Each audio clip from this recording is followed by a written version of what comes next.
much, Ray.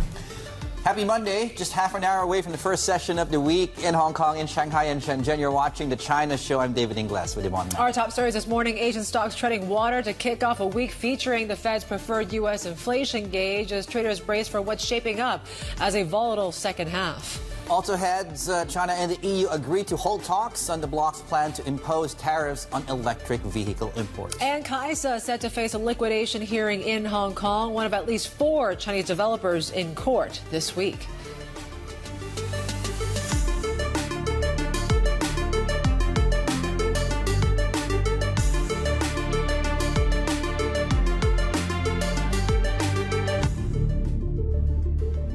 Happy Monday. It seems like right now we're treading water, as we've been talking about here today, because the U.S. market that we saw on Friday certainly was bogged down by that triple witching effect, and certainly so we're flat U.S. futures.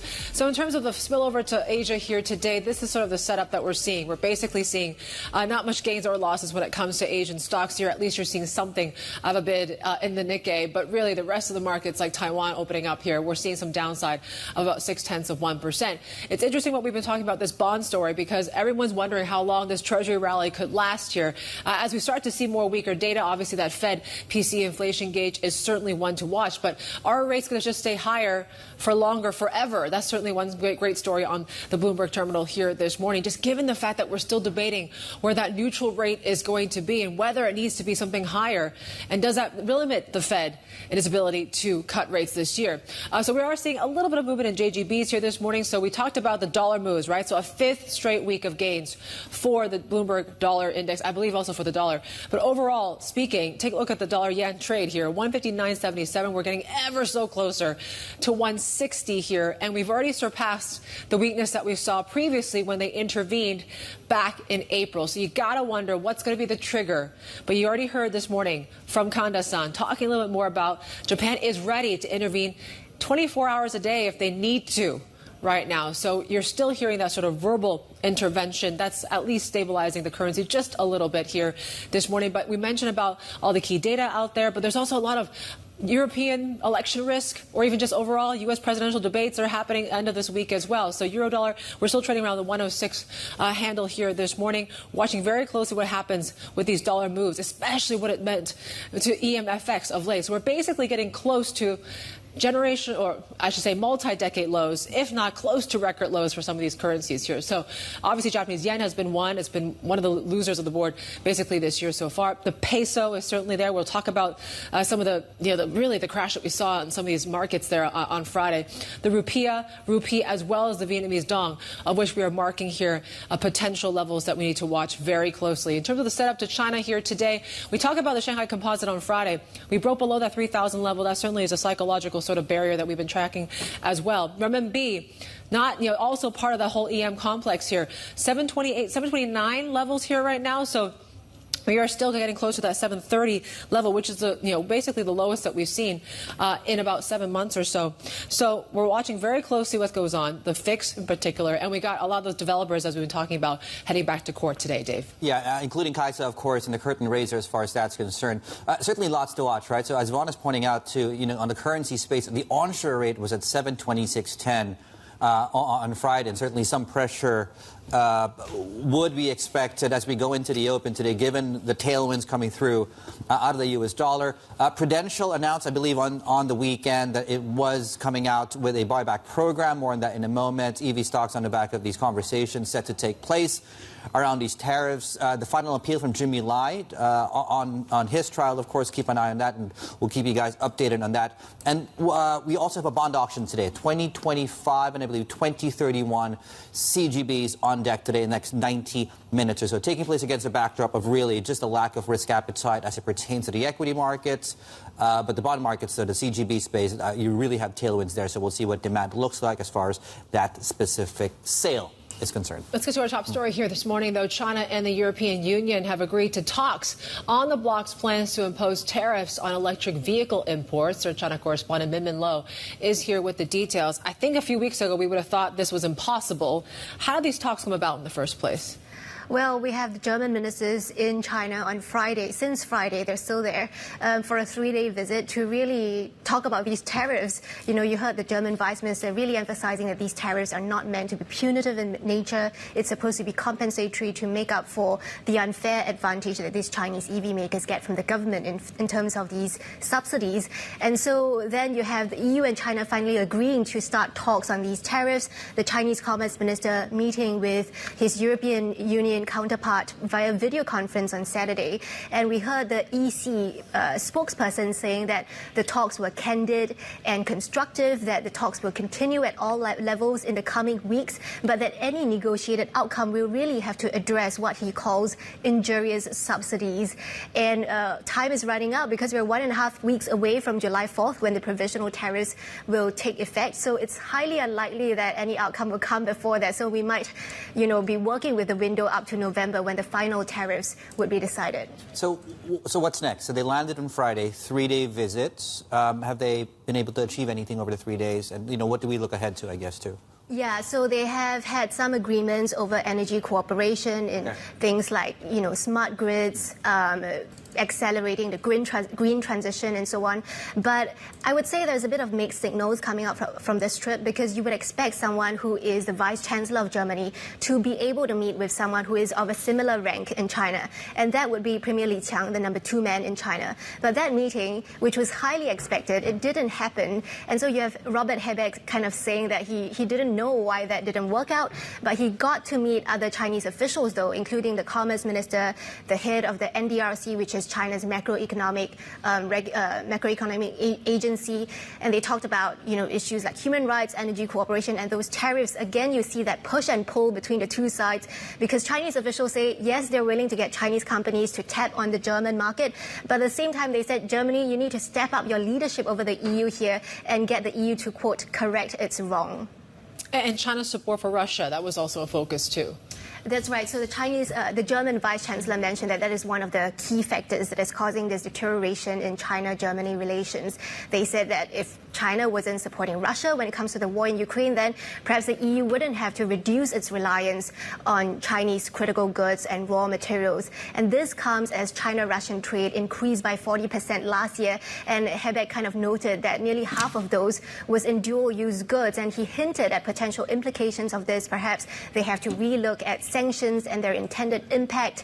And this really come up because of Chinese complaints that there have been growing restrictions when it comes to Chinese investments in the tech sector in Germany, as well as in the export of dual goods into China. Min, thank you so much. Min Lo, our China correspondent there. Coming up here on the China Show, we'll be discussing potential changes to how the PBOC conducts its monetary policy and what that really means tangibly for markets and rates traders out there. Becky will be joining us. She's with Standard Chartered. Of course, she's head of China Macro Strategy. Counting down to the open of trade, the first session of the week just under 22 minutes away. And we're coming off a fairly hot and humid weekend here in Hong Kong. Absolutely brutal. The China Show and the Open is next. This is Bloomberg.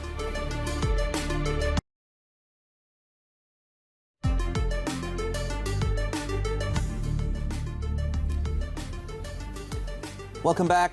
Good morning, by the way, and hope you're all well. Thank you for joining us. For those just switching on their televisions.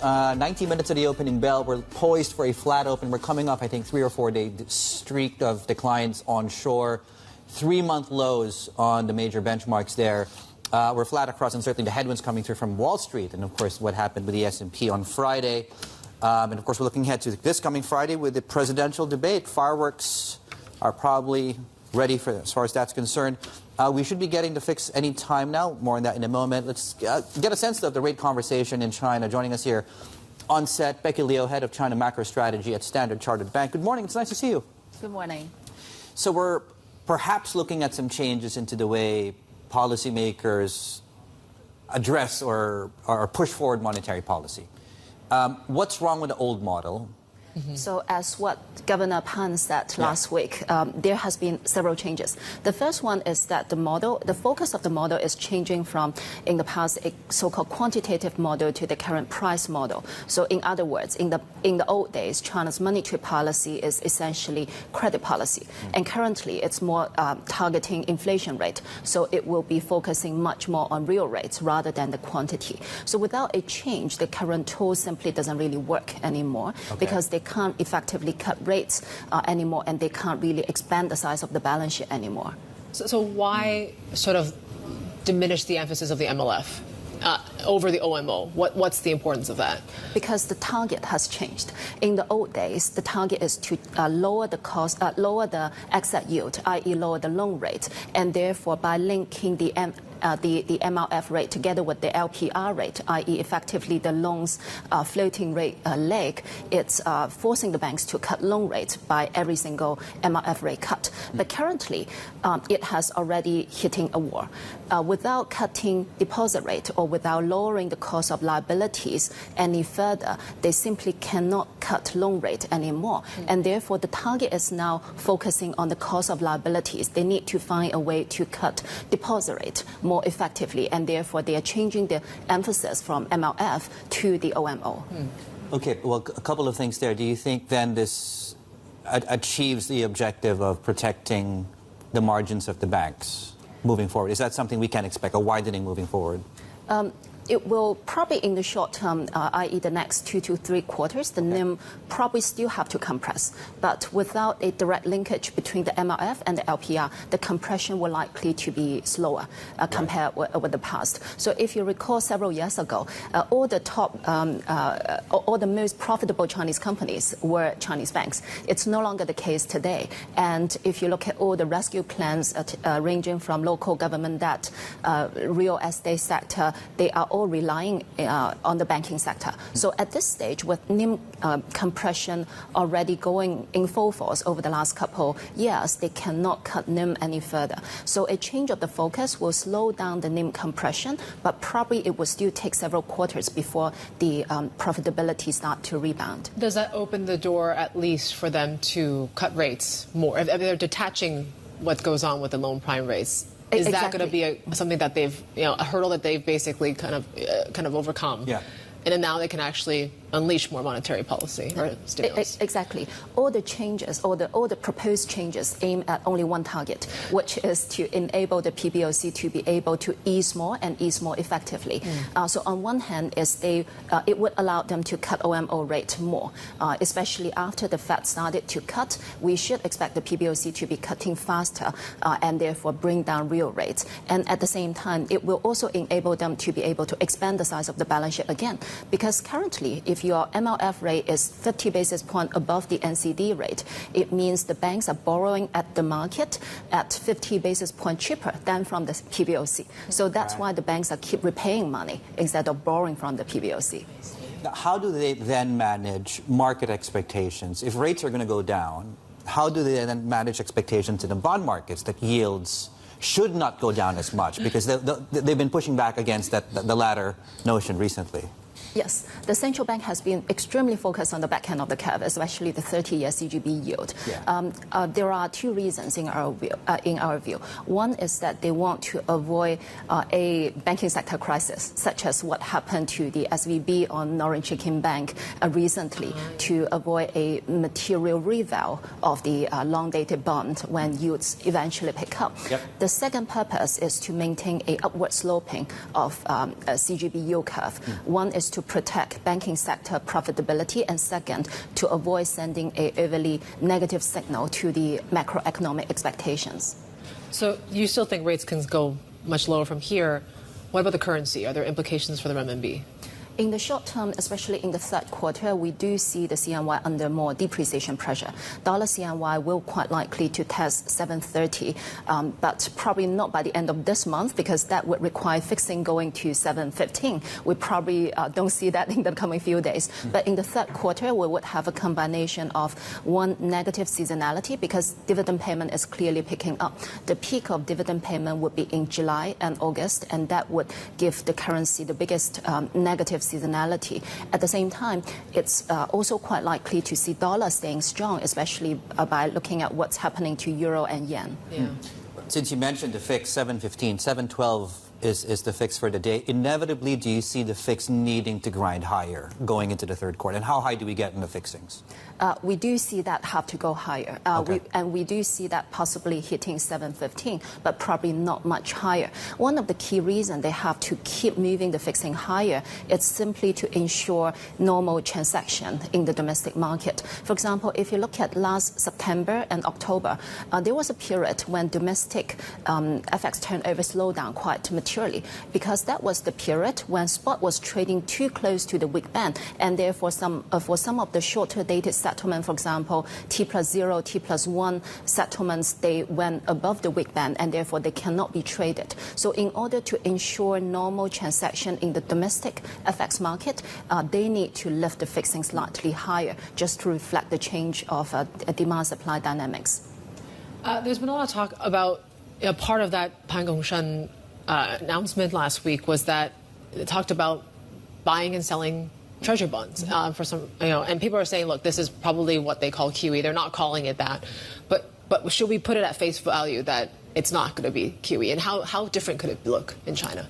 In the foreseeable future, it's not QE, simply because they do not have the ability to massively expand the size of the balance sheet using CGB buy-sell tool in the short term. The purpose is quite clear, because currently the PBOC's lending programs would primarily be the likes of MLF, PSL, relending, rediscounting facilities, and those rates are higher than the secondary market. So put it in other words, they need to cut the MLF rate by 50 basis points before the banks would have any incentive to borrow from the central bank rather from the market at this stage. So the CGB buy-sell tool in the short term could probably hardly offset the decline of balance sheet, i.e. by the banking sector's repayment to the PBOC in the short term. But in the medium to long term, we do see it as a major tool for the PBOC to be able to expand the size of the balance sheet again. But that probably requires a change of the PBOC law to allow the central bank to be buying cash government bonds from the primary market, which is currently not allowed.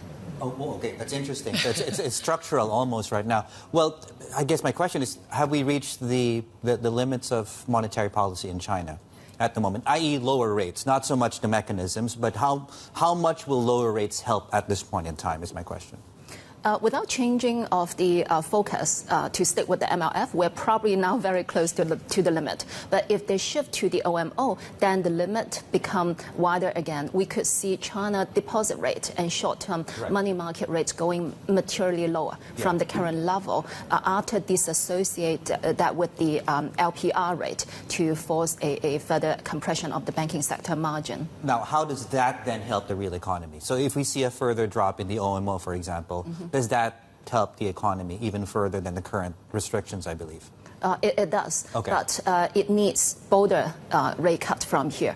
Clearly, the lack of demand is a price issue. It's not a quantity issue. The current level of lending or the current real rate remains too high in China relative to the current inflation situation. For example, if we look at the CPI inflation, it's still next to zero. For the full year in 2024, probably the average will still be under 0.5%. So the current deposit rate, which is still at high 1%, it's definitely too high.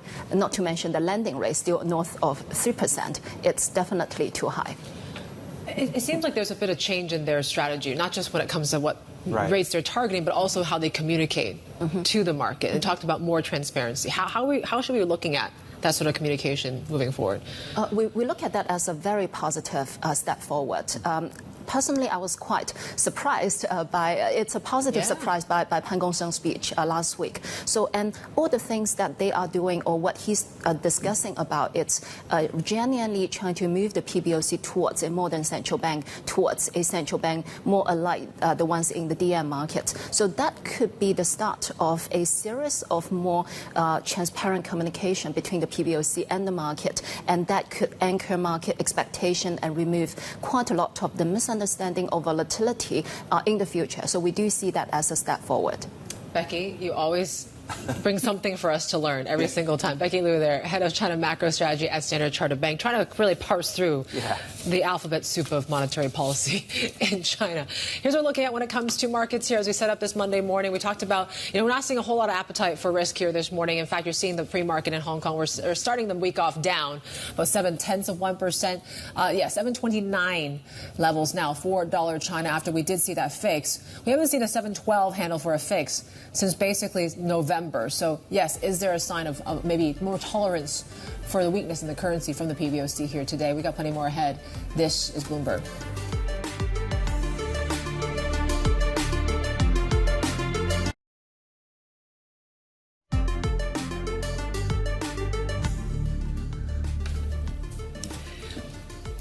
Here's some of the big corporate stories we're following for you today. Australian supermarkets, including Woolworths and Coles, will face potential multi-million-dollar fines for anti-competitive behavior under new regulations. Now, that's amid a government crackdown on unfair prices and the rising cost of living. The new measures follow a review of the industry's code of conduct, which found that large supermarkets hold too much power over suppliers and farmers. U.S. prosecutors have recommended to senior Justice Department officials that Boeing face criminal charges for violating a settlement related to 2 fatal crashes. That's according to Reuters, citing 2 people familiar with the matter. The criminal charges DOJ officials are considering were not specified and could extend beyond the original 2021 fraud conspiracy charge. Just over 5 minutes away from the opening bell. We're looking at declines in the early going. Oh, okay. I think Yvonne. All right, we're taking a look at your mic's off for some reason, but there you go. There's not a whole lot to really talk about, but yes, you're seeing some weakness in the Hong Kong market. HS Tech is on offer here today, and we can just see a bit of a whips, or I guess back and forth in terms of gains and losses on dollar China here this morning after that weaker fix today. You take a look at analyst actions. I think there's a few in the travel sector that we have to hone into today.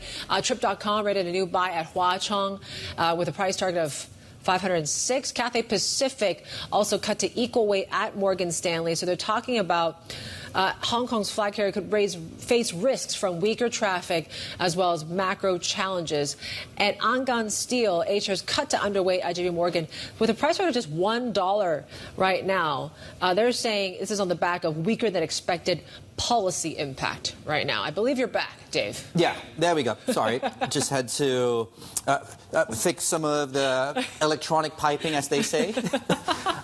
Anyway, Monday morning. Okay, a couple of other things, right? So big news, of course, going into this week. So you had, of course, these conversations around EVs, and let's see how far they get as far as is it pulling back some of the extreme versions of the tariffs. We're looking at EVs in particular. A couple of other stories as it pertains to EVs, right? So I think Great Wall Motor was reported to be looking at increasing capacity in Southeast Asia, and Geely Auto is having conversations about a specific one, I think, in Poland. Flip the boards, Prudential was the one that dropped in our inboxes, I think, on Sunday. And the markets are showing you this buyback program being reflected already. 3.1% in the pre-market. 2 billion share buybacks set to be completed in about, timeline now, in about 2 years from now, so stay tuned for that. Going into the open today, futures are pointing lower. The Monday opening bell, just over 3 minutes away. You're watching the China Show.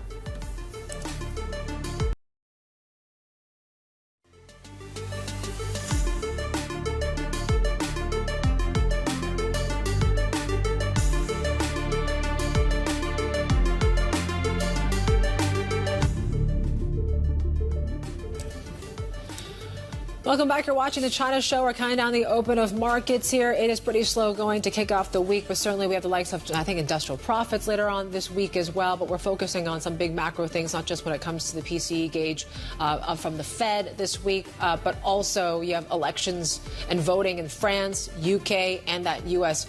presidential debate to wrap up the week as well. So, maybe some volatility in store, and certainly at a time when it seems like investors in China are losing a bit of patience. Dave. Yeah, if not already, right? So I think we're down 3 or 4 days now on the onshore benchmark. Volumes have slowly but surely halted back to levels of early January before the rally actually started.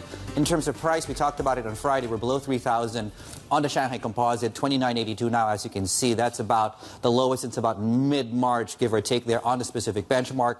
Declines at the open. Yields are picking up a little bit on your CGB space. You do have some bond auctions today, 2025 and 2031 bonds, I believe. Oh, look at Maotai. What's going on? Again, 3.3% declines on Maotai. I think it was on Friday where ICBC, as of the close, overtook Maotai as the biggest stock in onshore China because of that drop that we had in shares.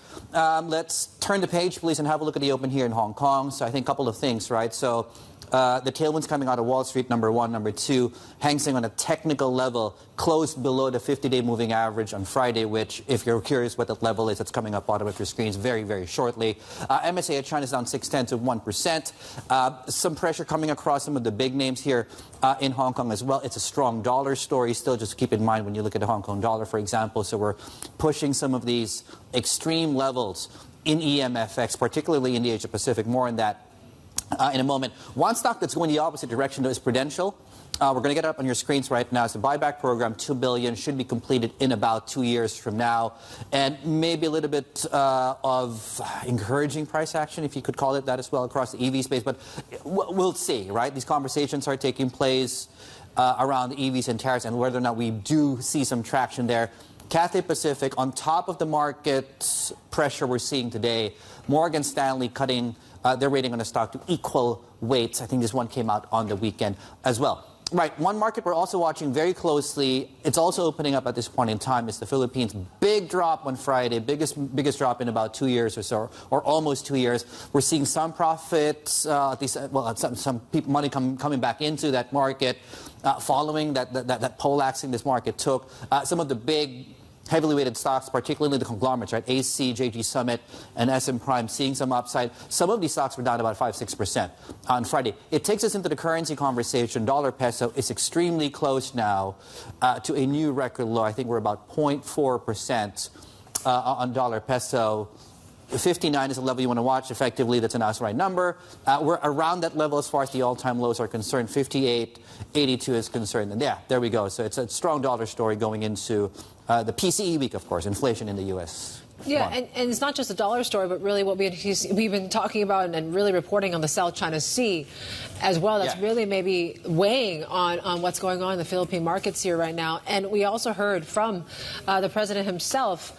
Marcos did talk about on Sunday maybe trying to at least assure the market that they're not in the position or in the business to instigate wars as well. They won't resort to force amid this row in the China Sea. So certainly that's one to watch here today. Another thing to watch out for is Kaisa Group returning to court today here in Hong Kong. One of the string of defaulted developers facing liquidation hearings this week. Yeah, we got a long list of them, right? So Kaisa, Dafa Properties, likely to hear more about those two today. And then Shimao comes out on Wednesday along with Red Sun. Let's bring in our Bloomberg bond and loan reporter, Loretta Chen now.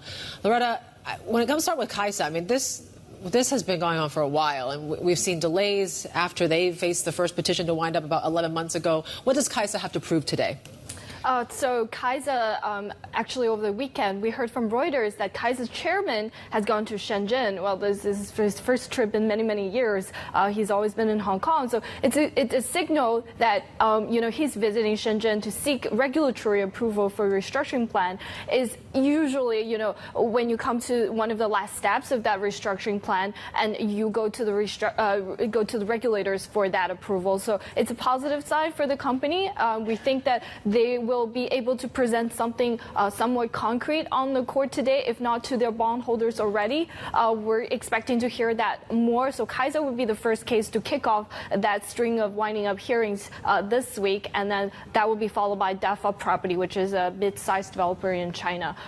So these are the two in focus, and then later this week, of course, Shimao Group, one of the iconic, symbols of China's property crisis, will have its first ever court hearings. We don't actually actually expect any of the companies this week to actually get that liquidation order like Evergrande did, because they are still in the process of arguing back and forth with the court about whether a restructuring plan could work. Right. Okay. Anything in particular for DAFA, though, today, since we talked about Kaisa, to watch? So for DAFA, it's third time in the Hong Kong court. I think it's also in the process. Back in April, there was DAFA had an exchange filing saying that it's approaching to that agreement with creditors, though nothing concrete has come out. So today we're hearing from DAFA, similar thing with Kaisa. Is there going to a plan? What kind of agreement have they reached with creditors? Fair. Thank you. Loretta Chen there. Thank you so much, our bond and loan reporter. Just getting some warmed up for the week. Big week as far as court dates are concerned. Okay, let's pivot now to commodity markets where you have iron ore, for example, on the down. Copper prices have, you probably know, pulled back substantially. Surged to a record high this month, and then you got pulled back on the back of these speculative bets from hedge funds, maybe running into this Chinese wall of slowdown, playing with words there, the slowdown in the Chinese economy. Martin Ritchie, our commodities reporter in Shanghai for us. Martin, take us through you guys put out a fantastic step-back piece this morning. Just take us through the thinking here on, did hedge funds get this one wrong? I'm sure some made some money right now. So, and where do prices go from here, I guess? Yeah, that's right. Last month we saw copper go to a record high above $11,000 a ton, and that was really fueled by a lot of big speculative bets rushing into the copper market. A lot of you will be familiar with the idea that copper's heading for years of shortage. But at the same time that was happening, the prices rocketing higher. Actual underlying conditions in China, which is still like a very important market, were really quite weak. We had very high inventories for this time of year. We had premiums for imports, which is an important indicator, turning negative, which is very unusual. And we had China actually starting to export a little bit of copper. All of those things point to like a very weak underlying market in China. So we had this strange contrast between a very bullish mood in the rest of the world versus not much happening, very positive in China. Prices have come down since then, as I think people are waking up to the fact that maybe demand isn't so good in China. We're now back, towards $9,000 a ton. This comes ahead of LME Week Asia, which is happening in Hong Kong this week. That's when you got 1,000 or so people from around the world gathering in the city to sort of talk about what's next for metals markets. So this is going to be the hot topic, I guess. Yeah, and as you wrote in the piece, these Chinese traders are still scratching their heads, right? They're supposed to know on-the-ground knowledge of all this, and they've just been sort of shocked by what Western hedge funds have been doing. So why do you think the copper demand situation and that story in China, why is it so bad still? Yeah, that's right. What you just said is that the traders in China used to think of themselves like they have an advantage because they're on the ground here in China. They know exactly what's happening in the biggest market. But at the same time, it doesn't seem to have helped them very much over the past couple of months. Look, we're all familiar with the story of China's economic slowdown. Copper demand has some bright spots, for example, from the renewables sector, from electric vehicles, from the solar industry, from wind, because of all that cabling that's needed. But the drag effect from the construction sector, which is still slow, is obviously very important. What we might see over the next sort of 6 months towards the end of the year is perhaps some of the underlying demand comes back again. It may be that some purchases have just been delaying. We might see greater build-up in China of the grid, the power grid in China. We might see manufacturing recover a little bit, and that could, support prices again. But it's looking quite uncertain at the moment. All right, Martin, thank you. Martin Ritchie there, our Bloomberg commodities reporter, joining us out of Shanghai. Coming up in the next hour, a deep dive into outlook for IPOs in mainland China and Hong Kong. We're going to get insight from Deloitte China, as well as a law firm Charlton's, which advises companies on IPOs all things about capital raising and the like. We got plenty more ahead. This is Bloomberg.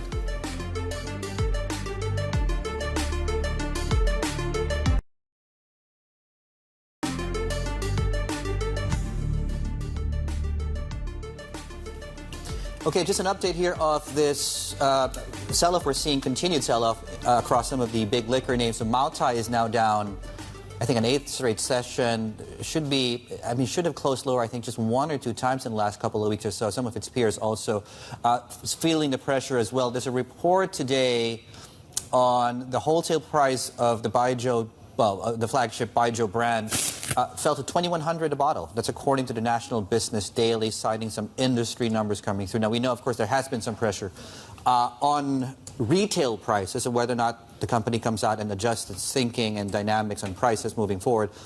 That said, of course, it's done enough to do a lot of damage to the stock price. Yeah, I mean, this is really now the demand story more than just what we're seeing in wholesale and the like. But I mean, it's interesting, not just wholesale, but really just what we see with other distributors and the like. But really, the fact that on Friday they lost their crown as the biggest, most valuable company onshore is also a telling sign. The flights of ICBC, as you mentioned, surpassing them as well. So there you go. So Moutai falling for 8th day. And it brings us to what's ahead in terms of what some of the data out of China in the coming week. So we have the Eco Survey that comes out tomorrow. Thursday, May industrial profits. We'll see if any sort of these industrial upgrades in those programs have any sort of factor in improving the numbers there. And Sunday, we also have the official PMI, so manufacturing and non-manufacturing PMI out then. Yeah, and maybe more context here. So Goldman actually released this report on the weekend. Interesting one, talking about how they've spoken to their clients onshore and also offshore, really on-the-ground insights from those visits in Beijing and Shanghai and Shenzhen. And when you look at some of the key takeaways, really not encouraging. So the only up until this point, one of the bright spots in the Chinese economy was really the export side of the story. Now, what the report certainly highlights is that as it pertains to the outlook for exports, as you can see on your screens, it's getting more pessimistic, and that growth driver might slowly be being chipped away. We'd also want to point out some of the key takeaways. I think we also have the graphic to show our viewers here as well, on just the difference between how offshore and onshore markets feel, and certainly low expectations that the structural reforms will come in on time to buffer growth moving forward. So policy implementation is another key. It's another key concern among Goldman clients onshore. Yeah, they're not thinking too much in terms of what could come out of this third plenum, which is interesting because I think most investors are looking at that to be a potential catalyst for these markets. Yeah. But local investors, though, are setting a low bar right now. They broadly agree that fiscal and financial reforms could contain left-tail risks from the property downturn and local government implicit debt issues. So maybe they could approve more funding support for property destocking. That's sort of what the implications are. But the poor track record of previous easing measures may leave them a little bit disappointed there. But yeah, so it's interesting. There is a kind of a divergence between what you're hearing on the ground again and what you're hearing from offshore investors too. Yeah, and it's showing up. I think when if you're in doubt of both, you split the difference, you meet in the middle, or you look at earnings downgrades, which is probably a better gauge of market valuations here. Really, this spate of earnings downgrades, the most in Asia so far this year, really putting stocks under pressure in this Chinese market. Let's bring in Winnie Su, who joins us, talk us through these numbers. So the earnings downgrades, Winnie, good morning, by the way. What do these say about the trajectory for this equity market?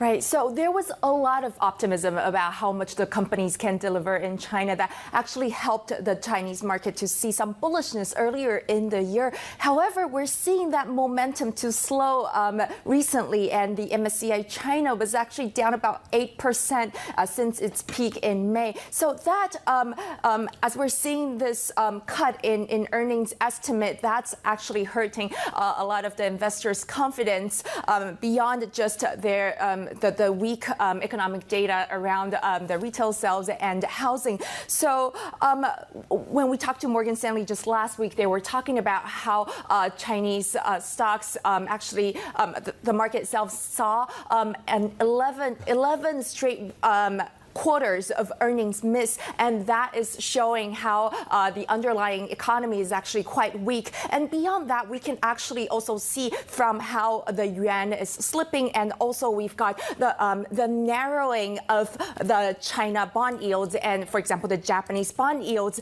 showing that the underlying strength of the economy of China is actually disappointing some of the investors. So overall, short term, as we're seeing kind of that pessimism around earnings estimate, investors are turning quite cautious right now in terms of Chinese stocks.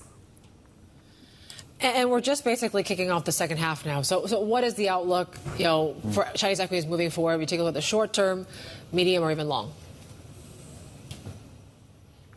Right. So just now, we did see some weakness when it comes to the earnings estimate. However, when you just look at the short term, the valuation is already at quite a low level. And also, a lot of investors right now are underweight Chinese stocks. So we are actually hearing some investors saying that underweight position is quite stretched right now. So it's actually a pretty good opportunity to come in and rotate some of the money or the profits that they've taken from the Japanese stock rally to rotate that into investing into Chinese stocks. However, investors are also saying that it's important to be quite selective in terms of what stocks you're picking when it comes to the Chinese market.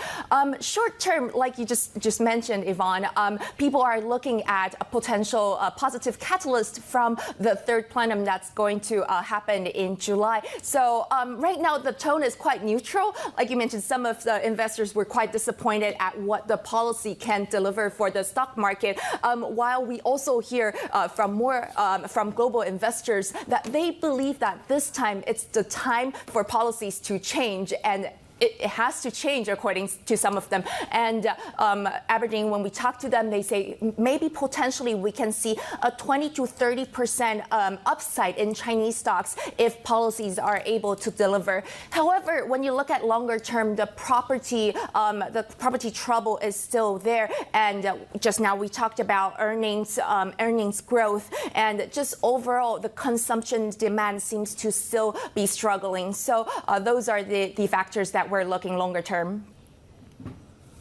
Winnie, thank you so much. Winnie Su there, our Asia equities reporter in Tokyo. As investors try and grapple how much downside these earnings can go in China, they're trying to grapple with another thing on the opposite side of things. How good can earnings get when it comes to Nvidia? Looking even 3 months into the future, analysts are struggling to even figure out how much money this company is going to make.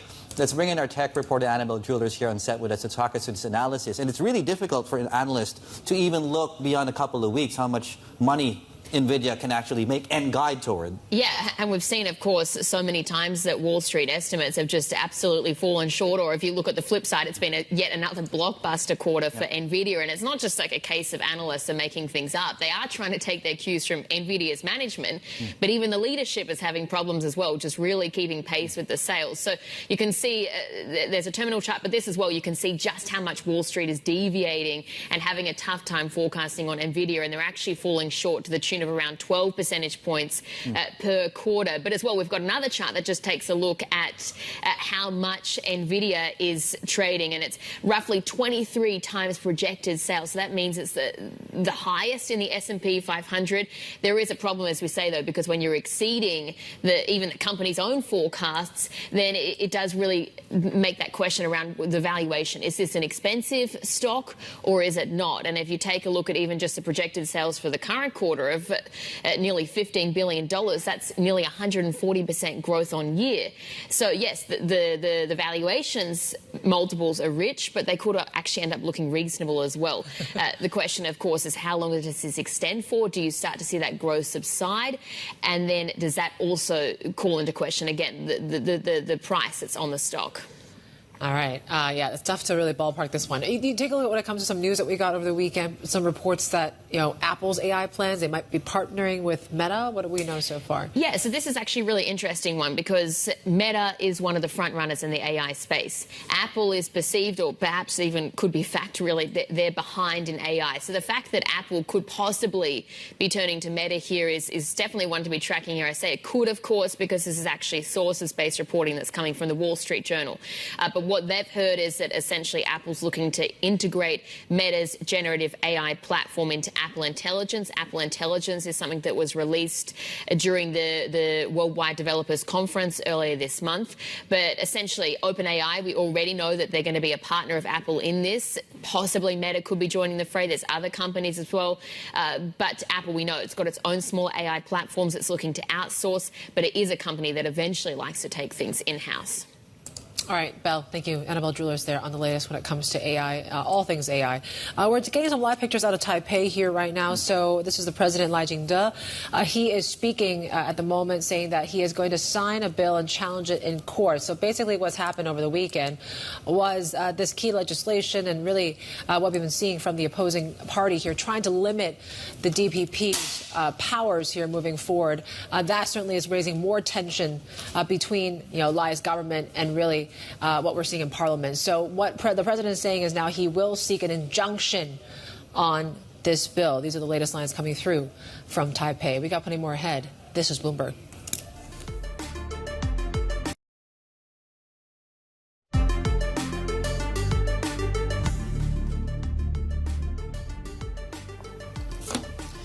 Right, just an update on markets. So, we've seen some fairly, I wouldn't say massive moves, but certainly when you look at the Japanese yen, which you don't see, it's on your screens, by the way. So we're pulling back from the edges of the open this morning. I think we had the open about north of 159.80 right now. So if that number sounds and feels familiar, it certainly is.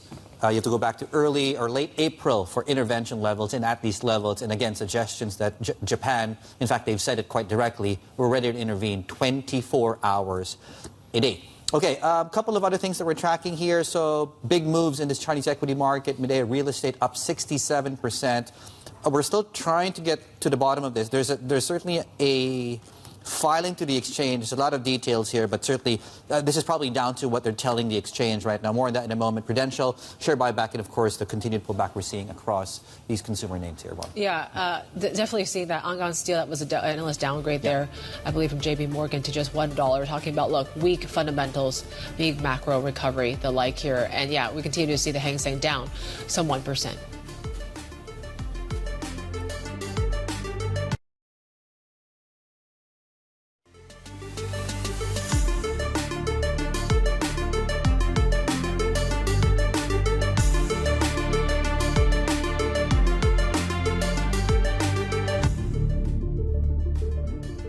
Welcome back to the China Show. Here's a look at the CSI 300 a half hour into the session. Worthy to note here this morning, Kaisa Group. Now, we talked about them returning to court.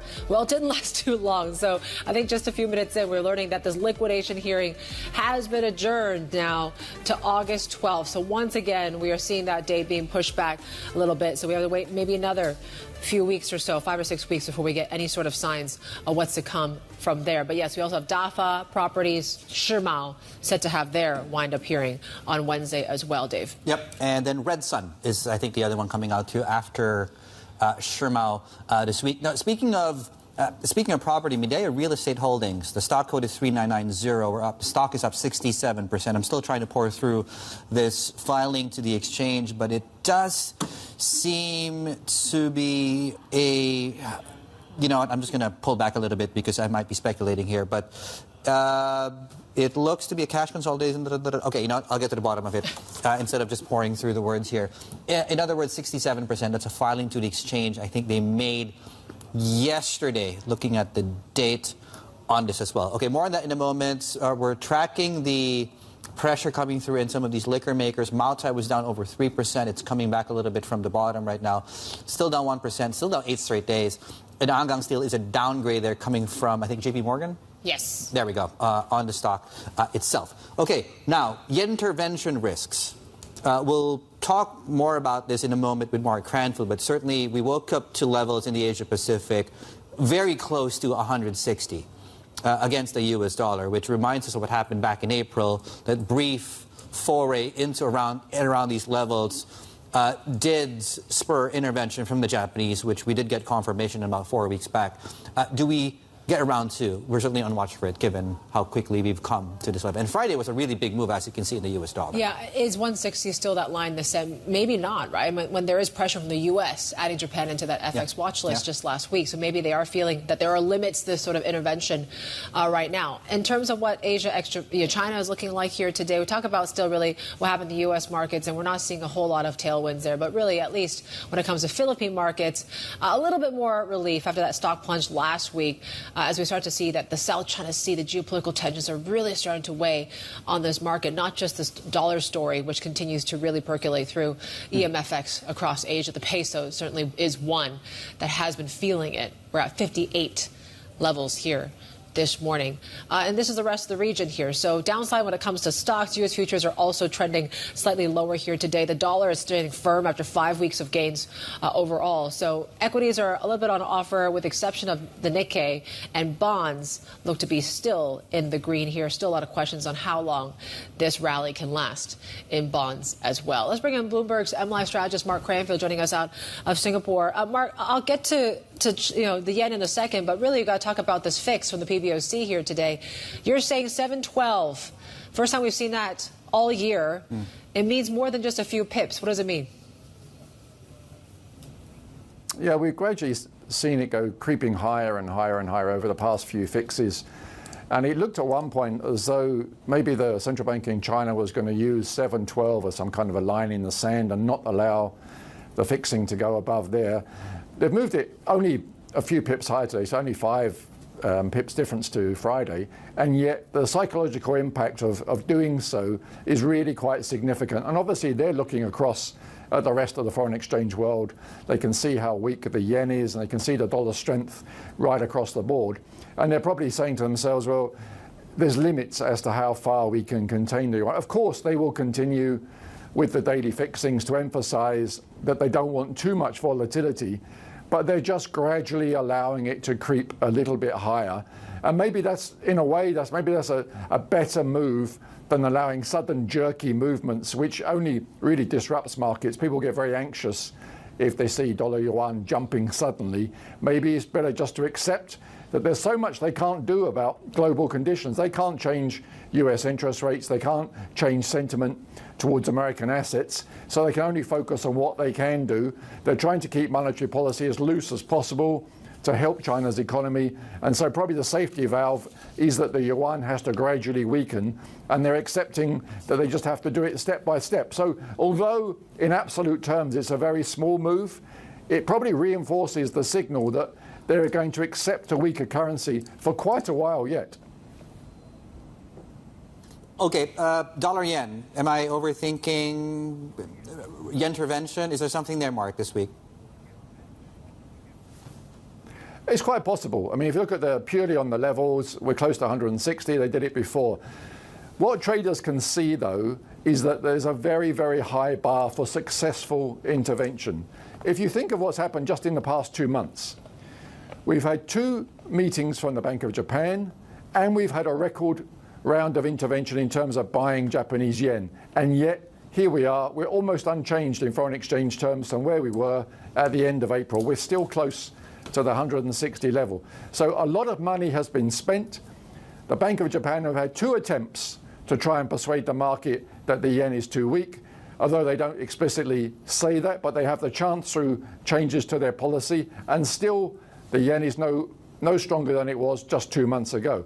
So foreign exchange traders can see there is no united front from the Japanese authorities. The Bank of Japan and the Ministry of Finance are not getting their act together at the same time.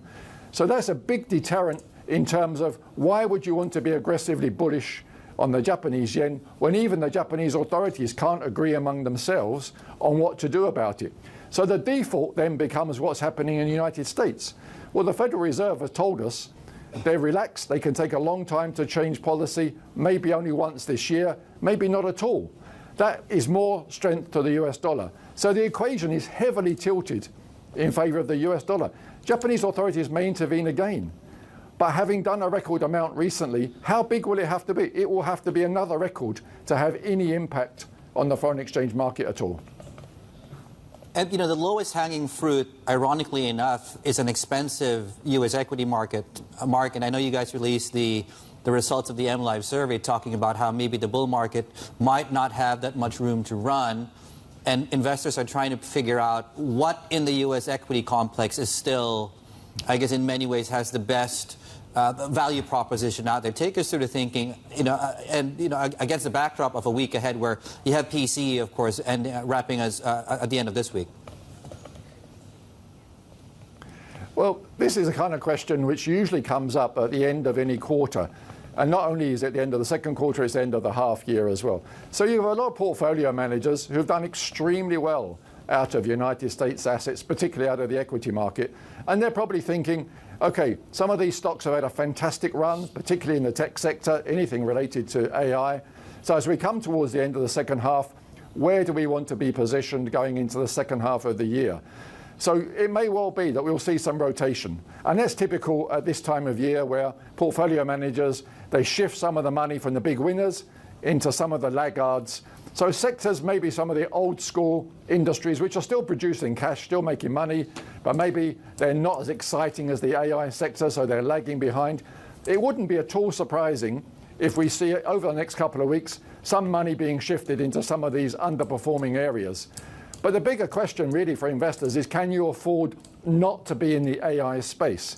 It's been such a driver, the narrative is so powerful, it may well be that after the dust settles, that people still love AI just as much. And if the companies, we've got the next quarterly results for Nvidia are huge for the whole equity market. If they can deliver again, it will just give even more momentum to this story in AI. So I think it's a bit early for people to say that the tech sector is all over. There could still be more to come in the next few weeks. Mark, thank you. Mark Cranfield there, MLive strategist, joining us out of Singapore. Still ahead on the China show, we're taking a deep dive into the outlook of IPOs in mainland China and Hong Kong. We have Patrick Yip from Deloitte China joining us, along with corporate finance lawyer Julia Charlton. That's up next. This is Bloomberg.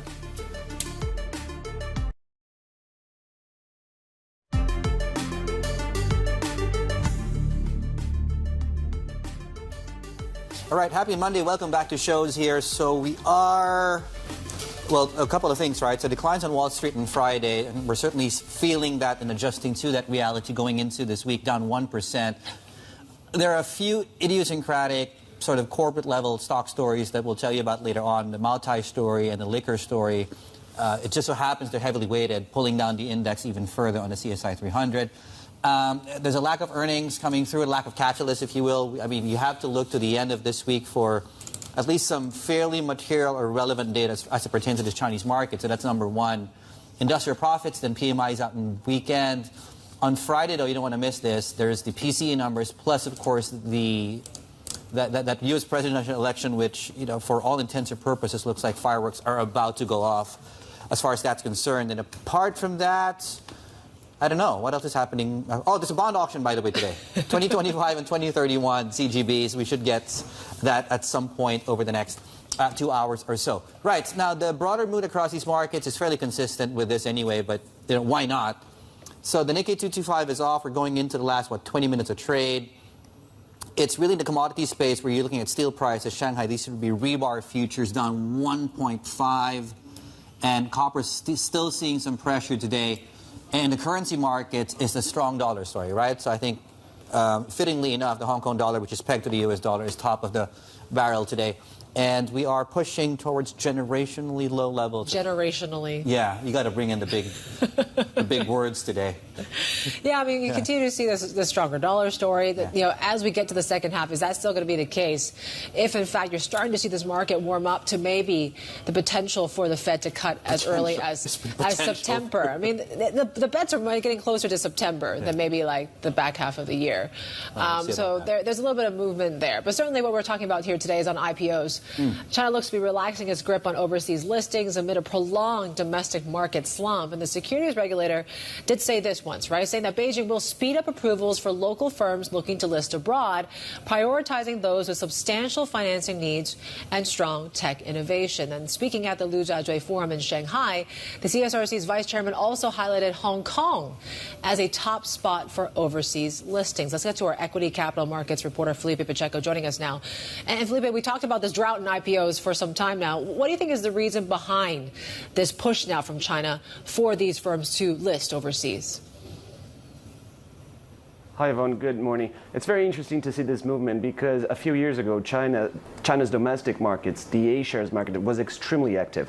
We had some of the biggest deals here in Asia and also globally happening, either in Shanghai or Shenzhen. But there's been a clear intention to just actually change the scenario and channel a lot of those deals to Hong Kong because of reasons that are very intrinsic to China's domestic market as well. A lot of those IPOs were sucking a lot of liquidity in the market at a time that the Chinese stocks were not doing great. There was a concern of how to shore up, how to boost and to give support and bring back confidence to the Chinese A-shares market. Just limiting and making it harder for IPOs to happen within mainland bourses would be a way to actually bring back support to those exchanges. What we've seen throughout this period is, like in the past almost a year, let's say 9 months to 1 year, there's been a lot of deals that were scrapped from Chinese exchanges. The pipeline there has been a lot drier. We've seen months with very few deals, and there is an expectation that a bunch of those big names that were actually considering to list in the domestic market in China are now considering to come to Hong Kong. There's been a clear indication by the authorities there that there is this intention, and of course Hong Kong would benefit a lot from this movement. Okay, well, let's see what the months ahead hold for us. Felipe Pacheco there just setting the stage for us, and what really hopefully is a stage that is about to see more deals coming into the city. For more on this, let's bring in Patrick Yip, Deloitte's China Vice Chair, here with us on set, and also Julia Charlton, partner at law for Charlton's. It's very nice to see you both. Good morning, and hopefully as good as the outlook could be. Julia, I'll start with you. What do you think the issue is? Why has it been so dry and quiet? Well, I think we've had numerous factors. We've had geopolitical headwinds, we've got economic weakness in China, we've got high interest rates, we've got a great deal of uncertainty around with elections coming up in various parts of the world.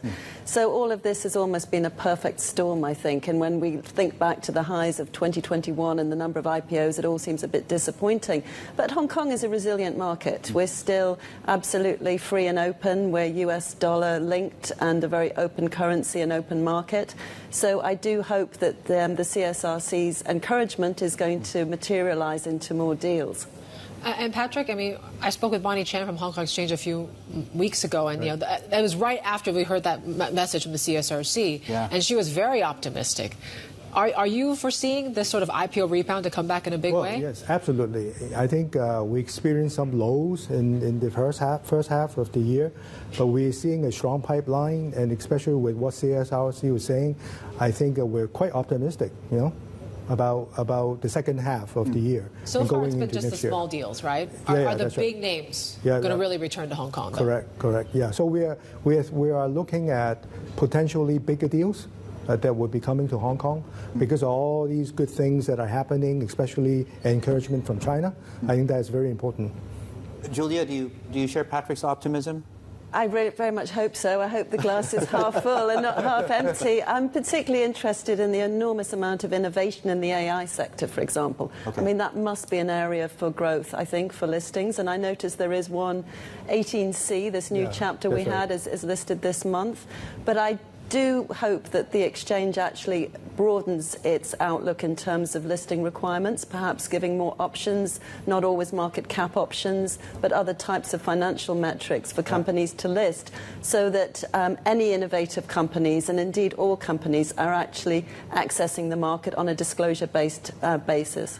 They're also onshore, scrutinizing a lot more on what's been going on in some of the exchanges, whether it's Shenzhen, whether it's Shanghai as well. Given that they're stepping up oversight onshore, does that add to the appeal of Hong Kong in some ways for some of these Chinese firms looking to list? It may do, but I mean, no company should be listing in Hong Kong if they have issues or they're afraid of oversight. I mean, we should be looking at a dynamic capital market that moves quite quickly. We could, for example, improve processing times for IPOs around about 7 months. It would be great if there was a bit more coordination potentially on CSRC approval, which is now required, taking around 5 months. VIE structures in new businesses are a bit of a grey area at the moment in terms of regulatory approvals. So I think a lot more certainty in markets would be very helpful. Patrick, what do you think from the Hong Kong side of things? What can regulators here do further to set the stage for a recovery, if at all? I think the Chapter 18C is a very good beginning. Okay. I think if we could do even more along those lines, encouraging more of these like Middle Eastern, Southeast Asian companies to come to Hong Kong, I think that would be very encouraging. And the other thing is, I think investors, they mostly look at two things, right? Valuation and liquidity. So to the extent that regulators can do things to improve these two metrics, I think it will be very beneficial. But it's almost like a chicken and egg kind of thing, right? You have more companies coming to Hong Kong to list, bigger companies. Automatically, I think you improve liquidity and also hopefully valuation. So it's like, which comes first, right? Yeah. So I think we need to doing things like both ways, like in parallel, trying to get more companies to come, and then regulators should try to do things to improve liquidity and valuation. What about foreign companies looking at Hong Kong to list? Because we've seen some, taking things private, loss of 10. Yeah. Samsonite's been around the radar as well. Do you think that foreign businesses are still cautious about doing business here in Hong Kong, just given the rising tensions with China and the U.S. now? Yeah, I think it comes in like waves, right? Yeah, when there are like so-called bad news around and people are kind of a bit concerned. But I think recently, the Hong Kong government has done a very good job in promoting Hong Kong. And then we are seeing good news, right, in the media about people coming back to Hong Kong, capital flows coming back to Hong Kong, and all of that. I think it creates a pretty good environment for people to start thinking, hey, Hong Kong actually is a pretty good place to be. Now, compared to the domestic market, for example, in China, Hong Kong for sure, we have a free port, open economy, capital flows can come in and out easily, right? It's a foreign currency. I mean, US dollars or Hong Kong dollars, they're free, convertible. I think all these are good things for Hong Kong. And it's also the access to the mainland Chinese investor, if you're looking, of course, for a big cornerstone investor. Julia, I'll toss to you on the same sort of breath. The geopolitical overlay, right? It's very conceptual most times. And I'm wondering if you're seeing, is Hong Kong's proximity or perceived proximity, say, to mainland China, has that become an issue for foreign companies, you feel? How has that showed up in your work? It has to some extent, but I do think there is still interest, because I do think the message needs to continue to get out that actually Hong Kong is still a very open market, and listing here does not mean really subjecting a company to any particular adverse regulatory scrutiny in any way. And I think this is much more market-driven. I actually think it's quite hard for overseas companies to meet the requirements when they come here to list. The processes are quite long. They're not terribly clear.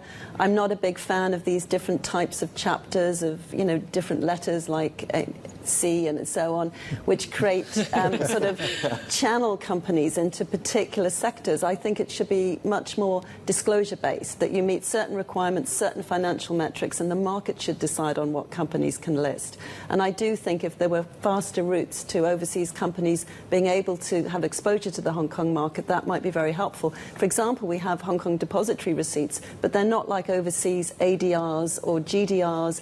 They actually require very high levels of regulatory compliance. They're not listings over secondary listings in other markets. And I think there's many steps which could be taken in Hong Kong to create a much more transparent and level playing field so that companies could come here, try it out, and hopefully we would get a critical mass that I think you need with overseas companies to really achieve liquidity. Yeah, you have a good point there. I mean, if you look at, listing thresholds, cost, time required, I mean, does that still make, a venue like the U.S. still more appealing than Hong Kong right now? I think it's a factor, but I mean, the fact is that it's a deeply liquid market, the US, and that's the biggest attraction, isn't it? It was like you were just saying, chicken and egg situation. Yeah, well, Patrick, just very, very quickly here, how much of the drought we're feeling here is because of high interest rates. Liquidity, right? It sucked out a lot of liquidity out of Hong Kong. Would things have been much, much better if the Fed had cut rates earlier? Oh, I believe so. In fact, people are looking at the election in November, and then there's a projection that interest rate would come down if a certain candidate were to win, and therefore things will get a lot better in terms of capital markets perspective. On here, I also want to say is that the Hong Kong government's family office promotion, I think, is also adding to these good things that are happening to the capital markets here. A lot of these like European, Middle Eastern families, they are coming to Hong Kong to set up their family offices, and then they need to find places to invest. And then the fact that Hong Kong is being so close to China, so they're going to have the first hand access to these high-tech AI, all these great companies that will come to Hong Kong to list. So I think the combination of money flowing in through the family office route, plus the potential reduction in interest rate, they all bode well for the Hong Kong stock markets going forward. All right, real quickly, just maybe the two of you guys, do you think Hong Kong can regain that #1 spot as an IPO market once again? And when do you think that could happen? Real quick, Patrick. I think top 3 would be, I'm cautiously optimistic that we can get into the top 3 again. Top 3? Yeah. Top 3, Julia? I think we've been in the top 10 for many of the past 10 years. So I don't see any reason why that can't be regained at some point. Yep. All right. Thank you so much, Patrick. Yep, there, Deloitte China's Vice Chair, and Julia Charlton, partner at Charlton's Principal. We got plenty more ahead. This is Bloomberg.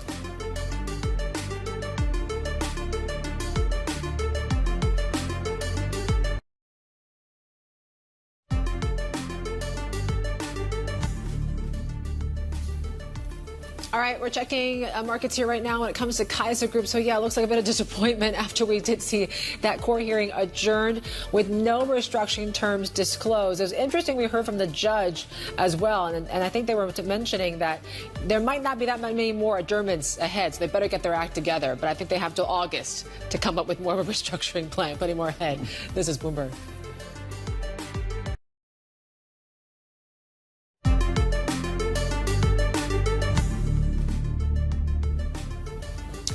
All right, 11:29 a.m. in Tokyo. Japanese markets are heading to that lunch break there. You're still seeing a bit of gains here when it comes to the Nikkei. In fact, they're probably the better market out there, relatively speaking, here in the Asia Pacific. But yeah, you got to thank that weaker yen, I guess. That's helping a little bit. 159 levels. Although we've seen a little bit more strength come through after we heard a little bit more comments from Kanda-san this morning. Ready to step in. 24 hours a day. If you need us to do so, we're ready. We're ready any time of the day. But yeah, a weaker yen helping things along, as Yvonne is pointing out there as well. Other parts of this APAC equity complex doing, I guess, less good. 0.5% to the downside as far as the benchmark is concerned. What's notable as well is a continued pullback in U.S. futures following the pullback that we had on Friday. So certainly going into the session on Monday, still feeling some pressure and the temptation to book these gains, and wow, the gains on paper have certainly been substantial. Across sector groups, every single sector with the exception of healthcare is seeing some downside today. Infotech, and certainly within the Chinese equity space, it's things like your consumer staples, your big liquor makers are still feeling the pinch today. The Guizhou Maotais of the world. More on that in a moment, though. Let's start things off, though, with, and I think Yvonne, about a few minutes back, talked about some of the latest lines coming through out of this Kaisa court hearing, ending a few minutes back with no restructuring terms being disclosed. And of course, let's get the details on what the next steps are probably going to be like. Daniel Fan is with us here on set out of Bloomberg Intelligence, our credit analyst, to talk us through this. And what are we now expecting as the next steps here? The next step, I think, ideally, is the company is able to come up with some kind of framework restructuring plan after this adjournment. I think, probably, although the court adjourned the meeting to August, probably this may be the last chance because the court has been adjourning all these filings for a few times already. And Kaisa really has been that symbol of the boom during China's credit cycle, and the credit markets, I should say. But we're still at this place right now. What do you think is still the biggest hurdle for its debt restructuring? I think the biggest hurdle is definitely high leverage. I think if you look at it, and other hurdle is it really depends on the U.S. dollar bond market. think he has around like 11, 12 billion bonds outstanding, which is quite sizable. If you look at Country Garden, they have around similar size, but Country Garden's top line is much, much bigger. And other hurdle is a lack of liquidity. Its latest liquidity is like less than 1 billion yuan, which is quite nominal. That means it's not able to offer kind of like cash exit at a very low distress price for bondholders. So the cash option may not be available. Okay, I'm now worried about asking this next question. What's going well, though, for Kaisa? What are the strengths of the company? I think the strength of the company, obviously, is very focused in Shenzhen and the Greater Bay Area. Okay. Its land bank, I think more than or half of its land bank is in that area. If the market recovers, these cities are likely to come back first. All right, Daniel. Thank you, Daniel Fan, our Bloomberg Intelligence credit analyst, joining us on all these wind-up hearings coming up this week as well. We talked about Kaisa, Shimao coming up as well. We got plenty more ahead. This is Bloomberg.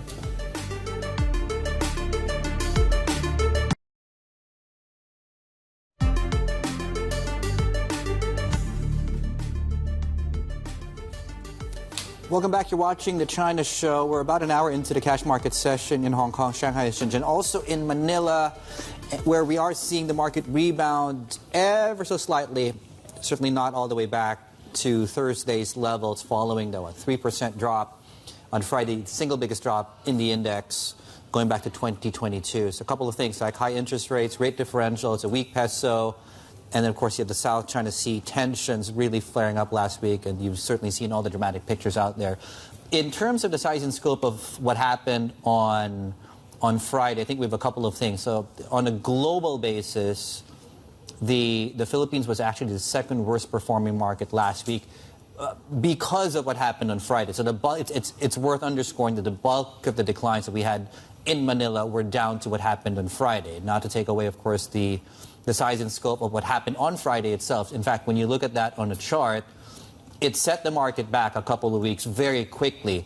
So down 3% was the biggest drop going back to late 2022 and was enough to push the market into a technical correction as at the close on Friday. So when geopolitics meets markets, this is really one example of that. Yeah, certainly. And we did hear over the weekend, too, from the Philippine President, Ferdinand Marcos Jr., says his government will not resort to force as it assets its claim over disputed parts of the South China Sea. Let's bring in Bloomberg's Cliff Benson joining us out of Manila. So what more did we hear from the president? What was really the message coming through this weekend?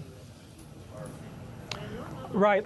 Philippine President Ferdinand Marcos Jr. said the Philippines will not resort to force or intimidation after a Filipino Navy personnel was injured during the recent clash with the China Coast Guard in the South China Sea. President Marcos said the Philippines is not in the business to instigate wars and wants to settle disputes peacefully.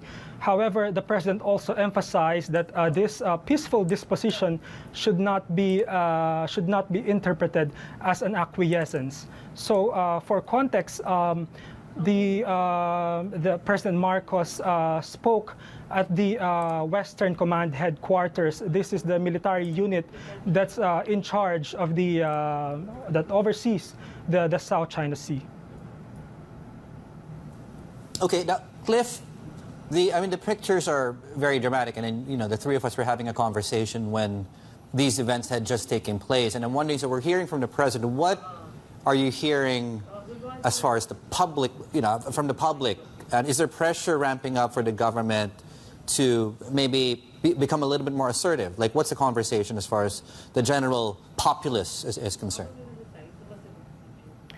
Well, for many in the Philippines, I'd say there's an anger among Filipinos when they see these clashes, especially in this latest confrontation, wherein a Filipino Navy personnel was injured. He lost his thumb when a China Coast Guard vessel rammed the Philippine boat.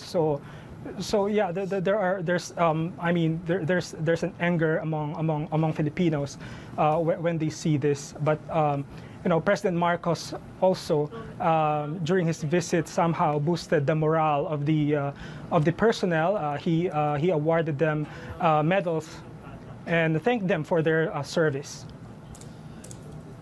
Now, Cliff, have we heard from the Chinese side? Have we heard from Beijing following comments out of President Marcos? So far, we have not. We will likely hear the response from the Chinese side today, possibly during a regular press conference in Beijing. All right. Cliff, thank you. Cliff Benson there, our Bloomberg reporter joining us in Manila with the latest there. Let's stick to, of course, geopolitics and the like. China and the European Union have agreed to talks on the bloc's plans to impose tariffs on electric vehicle imports. Our China correspondent Min Lo has the details for us. So what are the expectations for these talks?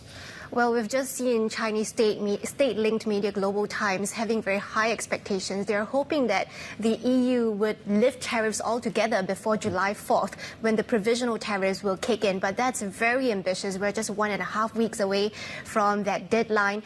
Perhaps the more realistic deadline would be the November deadline. That's when the final tariffs will take place. And this is really the first step in a long road ahead, because we also found out from a WeChat account that's linked to Chinese state media CCTV that China and the EU and the 16 member states, they have already held talks for over 80 times.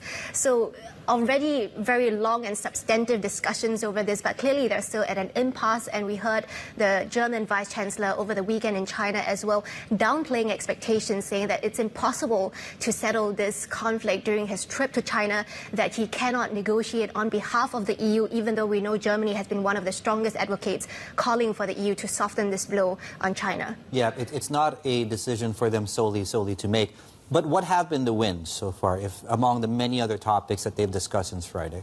Yeah, so I mean, you can tell from the portfolios of the ministers who visited China that, what is on the agenda. You have the economy minister there over the weekend. You have the transport minister there today. So clearly it's all about the economy. It's all about leveling the playing field when it comes to trade. So the two sides, they have agreed on some areas like energy cooperation, working together on smart grids and trying to accelerate this transition to green energy, for instance.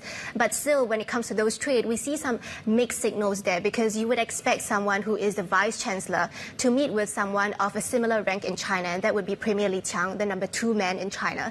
But that meeting didn't happen. It was expected to, but it didn't.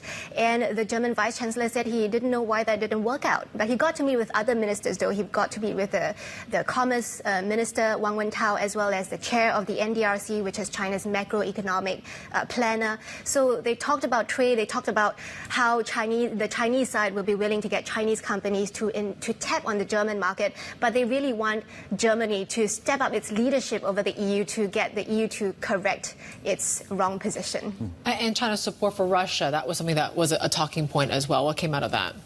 Yeah, so that was a point of focus in discussions as well. The German Vice Chancellor saying that was one of the key factors that is causing this deterioration in China-Germany relations. He said that China-Russian trade has increased by 40% last year, but nearly half of those is in dual-use goods, which could end up aiding Russia in the battlefield. So he talked about how, there could be implications of this. Perhaps they need to relook at sanctions and how they're working out. And this really came up because of Chinese complaints about how it's getting more difficult for Chinese investments to get into the tech sector in Germany, and how there are growing restrictions as well when it comes to the exports of dual-use equipment to China. Thank you, Min Lo there, our China correspondent, on the latest when it comes to these China-EU talks as well. Other stories that we're tracking for you: more than 40 people have died after heavy rains and floods that hit regions of China. State media say 6 people previously reported missing after a landslide in Fujian province have been confirmed dead. A landslide in Hunan province also killed 5 people. President Xi Jinping has called for, quote, all-out efforts to address the flooding and assist affected residents. Saudi authorities say more than 1,300 people have died during this year's Hajj pilgrimage as the kingdom faces extreme high temperatures. The Saudi health minister says most of the victims were what he called unauthorized pilgrims who walked long distances in the heat to perform the Hajj rituals. Almost 700 of the dead are from Egypt. Speaking on state-owned TV, the minister said another 95 people were being treated in hospitals. The U.S. Mid-Atlantic region is struggling under an extended heat wave as well, with temperatures soaring from New York all the way to Washington. New York Central Park touched 33 degrees Celsius, while temperatures at Reagan National Airport outside Washington tied a record set in 1988. And more extreme weather may be on the way, with forecasts for severe thunderstorms and possible tornadoes. Plenty more ahead. This is Bloomberg.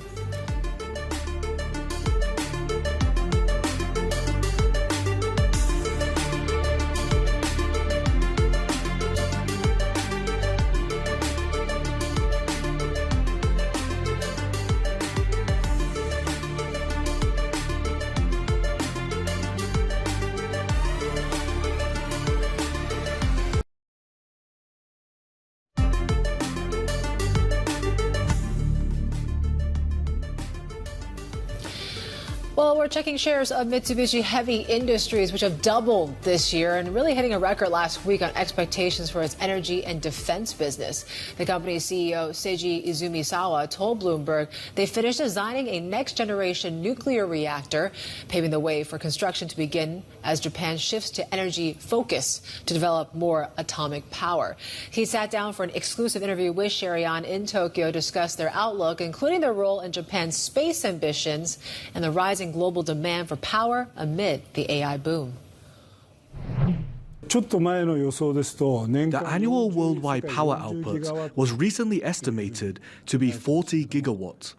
Now, that figure is expected to increase to about 50 gigawatts as the need for data centers grows and AI expands.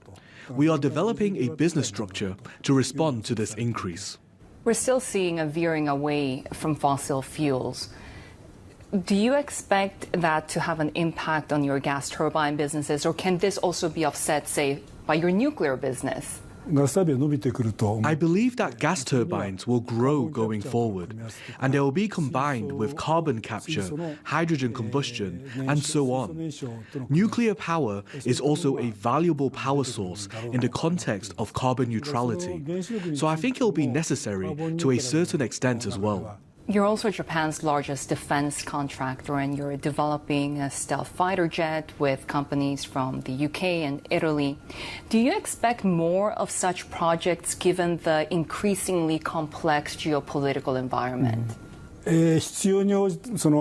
If necessary, it will be discussed in the context of how to protect the security of allied countries based on the demands of national and regional security.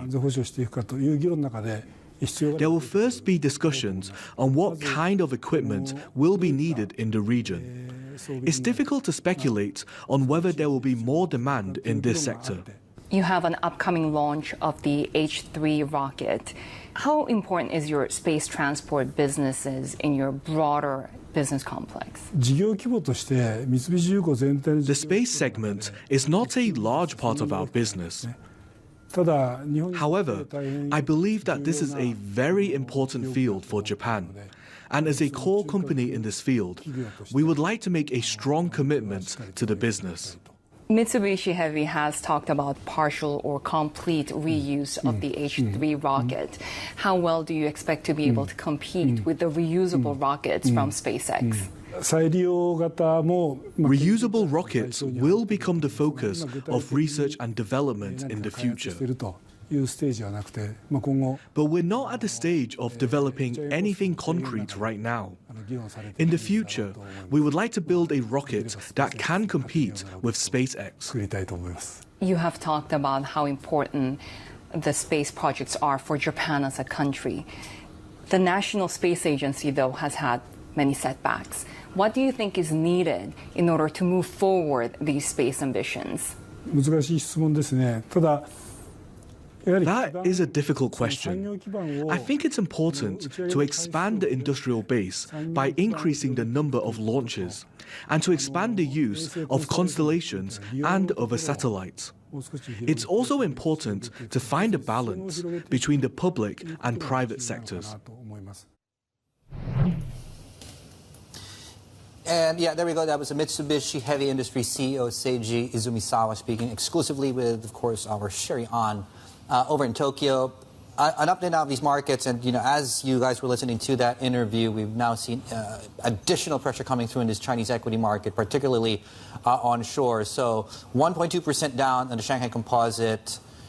We've now taken out a couple of lows back in March. We're now trading at the lowest since February, and the next level I'd be watching out for is the 29.62 level. 29.57 level. That was the close on Feb 28. Below that, you have to go all the way back to lows before the rally actually began. So that's the next level to watch. Over 2,000 stocks are down on the Shanghai Composite. So quite negative breath. Yeah, we haven't seen days like this since, I don't know, maybe earlier this year or even before that. Yeah. I mean, we had a few months, and now we're kind of back to this sort of feeling, that sinking feeling here right now. The negative breath, as you mentioned, is certainly one factor. And why, that's not really, that's really anything that's prompting it. Maybe there's just people, investors, losing a bit of patience. There's a bit of fatigue in these markets. The FIX today was weaker as well. I don't know if that has any implications on the equity market, but we also have some key data out of China this week as well.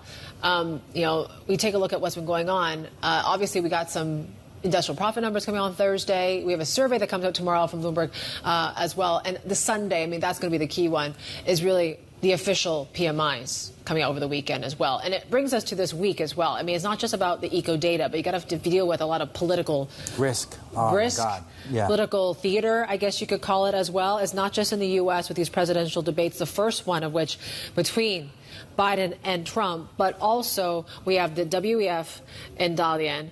We have an Iran presidential election, but really I think in Europe as well, you're basically being sandwiched by this UK election debate and the France snap election where voting, the first round of voting in France, happens this coming weekend. So I was glancing down at my computer screen and I noticed the date today is, so speaking of elections, right? Yeah. It's June 24, which means that exactly 8 years ago, you and I were sitting, not exactly here, a couple of meters behind.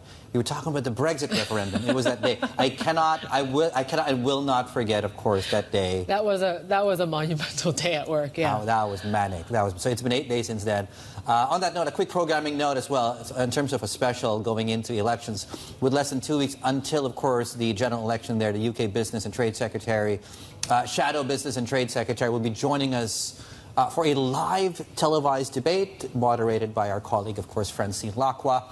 You can catch it today at 7:30 p.m. Hong Kong time on Bloomberg TV or live go for our clients on the terminal or also on the website, YouTube, and on Bloomberg Radio as well. So you have no excuse not to catch this. We're certainly cross-platform as far as this is concerned. Right. Back to markets. Let's have a look at where we are as far as some of these other movers are concerned. So movers in terms of key executives, I think we're getting quite a big drop in Heidi Lau today. Yes. It's their CEO, I believe, is stepping down. Before we get to that, by the way, LG Display is up 8.3% over in Seoul. Bottom of your screen says perhaps the reason we're using to deduce why this move is such. Mass-produced new load panels I for think laptops. they're like OLED panels for laptops. LOED, I'm sorry. Yeah. There we go. Monday. So that's helping that stock. But Heidi Lau, that's interesting too. So there's been changes at the top with some CEO changes, I believe. So the CEO is resigning. So we are seeing that stock drop some close to 6%. Super high, that's one of their, I believe, partners, or at least the I think that's group. where the CEO is going, if I'm not mistaken. That's seeing an opposite direction. We're up some 8% on that one. Okay, now just an update here in Hong Kong markets too. So we talked about this already. So we're coming off, well, I guess the focus will still be on the mainland markets. I think we're down 3 or 4 days now if you consider the declines we're seeing today. Tech shares are under pressure, 1.7% to the downside, so there is some growth getting hit as well. Small caps, CSI 2000 off by 3.5%. CSI 1000 is down about 2.6%. So this is almost across the board declines we're seeing onshore. Large caps are the least scathed, but that's relative, of course. We're down 1% on the Shanghai Comp. Shenzhen goes up to 2%, and weakness across the currency markets. You know what's bid? CGBs. Unsurprisingly so. That's it from us here on the China Show. Bloomberg Markets Asia is next. This is Bloomberg.